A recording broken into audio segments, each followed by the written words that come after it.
Expulsion des migrants.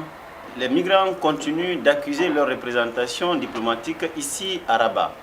Dernièrement, les Ivoiriens de Tanger ont reproché au consul, M. Zézé André, d'avoir signé un document qui autorisait les Marocains à les expulser. Nous rencontrons donc aujourd'hui M. Elvis Didier, qui est le responsable de la communauté ivoirienne de Rabat. Avec lui, nous discutons donc de cette question et de sa communauté en général ici. Bonjour donc M. Didier. Bonjour M. Mara.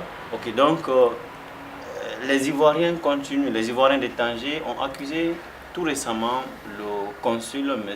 André d'avoir signé le document qui autorisait les autorités marocaines à les expulser. Et vous avez fait une sortie sur les réseaux sociaux pour dénoncer cette attitude de vos compatriotes. Replantez-nous le décor. Merci beaucoup M. Mara. Merci pour le privilège que vous nous donnez pour l'expression, de faire en sorte qu'on puisse vraiment éclaircir les choses. Bien évidemment, il y a eu une attitude vraiment qu'on n'a pas appréciée de la part de nos concitoyens au niveau des Tanger, c'est-à-dire celui de vilipender le consul sur les réseaux sociaux. En vilipendant le consul, pour nous, c'est carrément mettre le drapeau ivoirien à terre. Nous sommes montés au créneau pour dire que nous avons dénoncé cette attitude. Et il fallait, à la place de le vilipender sur les réseaux sociaux, chercher à rencontrer les autorités compétentes pour en discuter. Oui. Ce que nous avons fait, voilà, pour pouvoir savoir en profondeur. Et effectivement, la rencontre a eu lieu avec la communauté des Ivoiriens de Tanger et l'ambassade de Côte d'Ivoire. Donc je crois que sur ça, on a fini de régler les problèmes et l'ambassade de Côte d'Ivoire nous a fait son point par rapport à ce que vous savez sur l'attitude de notre consul au niveau de Tanger. Mais les messages vocaux que nous avons par exemple reçus de plusieurs migrants expulsés depuis la Côte d'Ivoire, oui. Ils ont accusé le consul d'être la personne qui s'est déplacée de Rabat pour Tanger pour émarger, pour signer des documents, les documents de leur expulsion. Justement, tout ça c'est clair, c'est pourquoi nous avons demandé, nous avions aussi, parce que nous étions directement en contact avec la communauté des Ivoiriens de Tanger, nous avons initié la rencontre avec les autorités de l'ambassade de Côte d'Ivoire pour en savoir plus. Voilà, et ça a été. Notre consul n'a pas eu le courage de nous dire qu'effectivement c'est lui qui avait été sur les lieux. Nous avions demandé à l'époque à la communauté des Ivoiriens de Tanger de mettre la main sur l'individu qui se faisait passer pour un représentant des Ivoiriens de l'ambassade. Bon, ça n'a pas été parce que... Donc voilà. Concrètement, le consul n'est pas parti signer. Le consul est parti signer. J'en viens, cher monsieur, parce que ça a été expliqué en profondeur par notre ambassadeur. Oui. Et notre objectif, c'était ça en fait, de savoir s'il y a quelqu'un qui a été pour signer quoi que ce soit. Il n'est pas question de signer quoi que ce soit pour expulser les Ivoiriens dans leur pays. Oui. Suite à la rencontre, l'ambassadeur nous a signifié que le ministère des Affaires étrangères du Maroc avait été suffisamment acculé par la masse d'arrivée des migrants au niveau des Tanger, oui.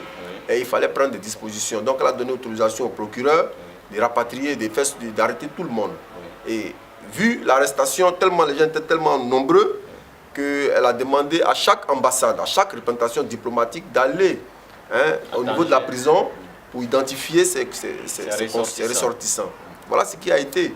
Et notre consul, bien évidemment, c'est son rôle. Vous savez que c'est son rôle. Il a été envoyé par son ambassadeur. Mais il n'a pas eu le courage de dire, avant que nous puissions rencontrer l'ambassadeur, de nous dire que effectivement c'est moi qui suis parti, mais j'ai été envoyé par mon premier responsable. Il n'avait pas en fait... Parce qu'il y a eu une première rencontre. La première rencontre, c'était le mardi. Entre la communauté des Ivoiriens de Tanger et l'ambassade. J'étais là, nous étions là. C'est nous qui avons initié cette rencontre. Et ce jour-là, notre consul n'a pas eu l'audace, n'a pas eu le courage de nous dire que c'est lui qui avait été là-bas. Et expulsé. Voilà. Rapatrié. Alors expliquer aux concitoyens qu'effectivement j'ai été là-bas, oui. Parce qu'on nous a convoqués. L'État marocain nous a convoqués pour aller identifier nos concitoyens. Oui. Voilà. Mais donc nos frères de Tanger se sont mis dans une colère noire. Nous aujourd'hui, nous leur donnons raison. Oui. Parce que si notre consul avait eu le courage de nous dire que, ce jour-là, voilà, que c'était nous, mais voilà pourquoi nous sommes partis. Oui. Nos amis de Tanger auraient expliqué à leurs frères que voilà ce qui s'est passé. Oui. Mais calmez-vous, nous allons essayer de régler le problème. Ok. Mais ça n'a pas été le cas. Ok, donc aujourd'hui, qu'est-ce qui est en train de se faire? Quel est donc l'appel à lancer, n'est-ce pas, à ces frères migrants qui sont du côté de Tanger? Qu'est-ce qu'il faut faire maintenant? Parce que le problème déjà, certainement, le consul a voulu aussi attendre son supérieur hiérarchique qui est l'ambassadeur, parce que celui-là était en déplacement. Alors, après tous les problèmes, aujourd'hui, qu'est-ce qui est en train de se faire pour ces... Nous nous sommes rencontrés pour ce sujet de Tanger le lundi 1er octobre au niveau de l'ambassade. Il y avait la représentation de Casa, celle de Rabat et de Tanger. Nous avons... D'abord, l'ambassadeur nous a expliqué en fait le contexte dans lequel ces rapatriements-là sont arrivés. Ils ont été convoqués par l'État marocain de venir identifier leurs ressortissants et qu'eux, ils allaient les faire rapatrier. Ce qui a été fait pour leur permettre d'avoir un document de voyage, parce que certains n'avaient plus leur passeport. Il nous a expliqué le point et après nous avons donné la parole aux ressortissants, à la communauté de Tanger, pour qu'elle nous explique, bien évidemment, qu'est-ce qu'elle attendait en retour, dans quelle mesure on pouvait aider les migrants qui sont au niveau de Tanger, parce que la plupart de nos frères, c'est vrai, ne sont pas en règle. Voilà, nous sommes tous la plupart sont en séjour irrégulier, donc déjà, la base est fausse. Alors, du moment où nous sommes en séjour irrégulier, l'autorité marocaine a le droit de faire ce qu'elle veut sur son territoire. Nous avons demandé à notre ambassadeur de nous permettre d'essayer de recenser toute la communauté des Ivoiriens sur le territoire marocain. Que ceux qui ont leur carte de séjour ou pas, pour que nous puissions avoir vraiment une base de données de tous ces gens-là. Comme ça, en cas de répétition de ces opérations, on va pouvoir déléguer des personnes compétentes avec le tampon de l'ambassade pour essayer d'aller négocier, en plus de les faire sortir. Mais en même temps aussi, il y a certains parmi eux qui sont déboussolés, qui veulent vraiment rentrer. Nous pensons que ceux qui veulent rentrer, la communauté va les aider. Mais via ce recensement, quand vous êtes recensé, en ce moment, quand vous voulez rentrer, on va faciliter les démarches administratives avec l'ambassade pour que vous puissiez rentrer. Voilà, donc nous demandons à nos frères migrants qui sont dans les brouses, qui sont dans leur maison, parce qu'il faut reconnaître quand même qu'aujourd'hui, les migrants n'arrivent pas à sortir dehors quand même. Justement, non, hier, on était en contact avec Tanger, il y a eu une accalmie, c'est vrai, il y a des gens, nous avons nos yeux, nos oreilles au niveau de Tanger. Les frères, maintenant, ça va par rapport à avant. Voilà, il n'y a plus de casse de porte. On n'arrête plus les gens comme auparavant.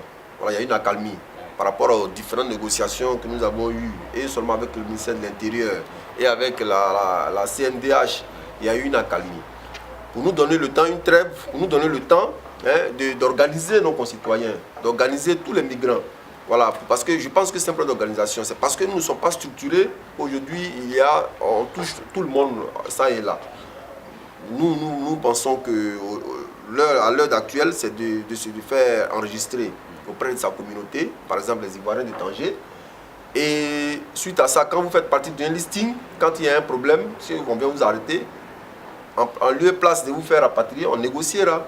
Voir si vous voulez rester ou si vous voulez ceux qui veulent quitter aujourd'hui Tanger pour un peu replier, parce qu'il faut reconnaître que les expulsions sont beaucoup plus du côté du nord. Oui. Ceux qui veulent retourner ici, est-ce que l'ambassade et les différentes associations ivoiriennes ont tenté de mettre quelque chose en place pour faciliter leur retour? Parce que dès que tu sors dehors, si on doit t'attraper, ça devient compliqué. Si moi, par exemple, j'y suis et que je veux revenir, j'appelle M. Elvis, qu'est-ce que vous allez faire pour moi? Jusqu'à ce jour, la communauté ivoirienne de Rabat a pris les choses en main. Vous savez, le Tanger, ce qui arrive à Tanger répond de quelque chose. Oui.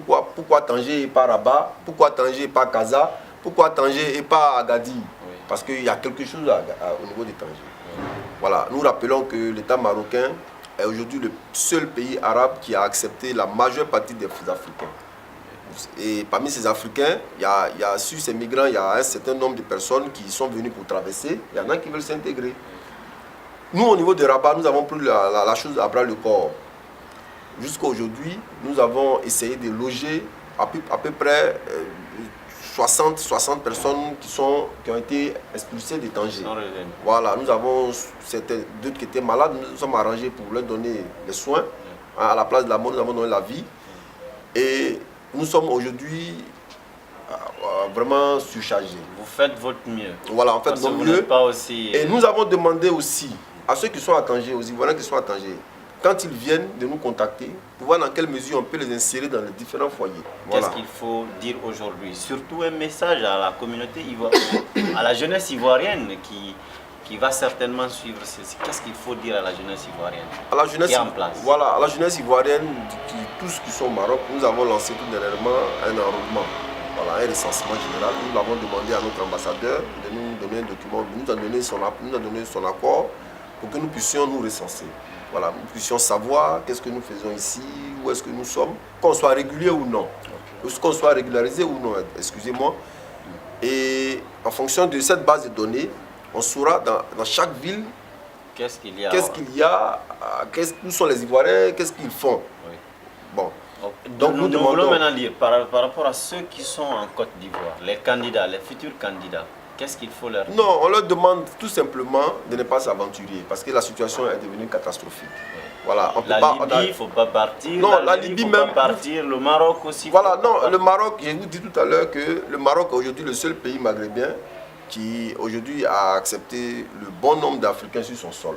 L'Algérie, elle envoie les gens à nouveau de Tizawati. Oui. La Libye, elle, carrément, elle est en train de stopper au fur et à mesure. Donc le Maroc reçoit tous ceux qui ont fait échec dans les autres endroits. Oui. Mais vous savez que la vague des arrivées, les gens qui arrivent, peuvent avoir un impact sur ceux qui vivent ici. Il y a des gens qui vivent ici qui n'ont rien à voir avec l'immigration clandestine. Vous êtes d'accord avec moi qu'au niveau de Tanger, quand il y a eu l'opération de la police, ils n'ont pas tenu compte de ceux qui ont le cas de séjour. Voilà, ils sont rentrés dans le tas. Et chez nous, au niveau des Ivoiriens, les étudiants ont été aidés parce qu'ils avaient déjà le document. L'ambassade a intervenu. Mais pour ceux qui ne sont pas étudiants, il n'y a eu aucune intervention. Et nous demandons à ceux qui sont en Côte d'Ivoire vraiment de ne pas s'aventurer parce que nous, après les négociations, nous avons eu information que jusqu'au mois de décembre, on va recommencer à contrôler les pièces. Ils peuvent venir tomber dans un système dans lequel ils ne se retrouveront pas. Okay. Nous essayons d'abord de gérer ceux qui sont refoulés au niveau des rabats, donc nous sommes déjà surchargés. On ne pourra pas encore à un moment donné tenir. Donc on demande à ceux, aux Ivoiriens qui veulent rentrer, parce qu'on ne parle pas tous, mais ceux qui veulent vraiment retourner, de se faire enregistrer. Ceux aussi qui veulent vraiment résider ici, de aussi se faire enregistrer. Okay. Et ensemble, nous verrons comment, auprès du ministère de l'Intérieur, faire en sorte pour qu'on puisse faciliter la régularisation de nos concitoyens sur le territoire marocain. Voilà ce qu'on peut dire par rapport à... Et donc, merci beaucoup, M. Elvis. C'était donc M. Elvis Didier, le président de la communauté ivoirienne du côté de Rabat. Nous discutions donc de la situation des migrants, en général, les migrants subsahariens, leur expulsion qui est en train de se dérouler du côté de Tanger vers l'intérieur du Maroc, mais aussi vers certains pays qui ont déjà reçu quelques convois. Merci donc à tous ceux qui ont suivi. Nous allons revenir pour d'autres vidéos et pour d'autres numéros. Merci.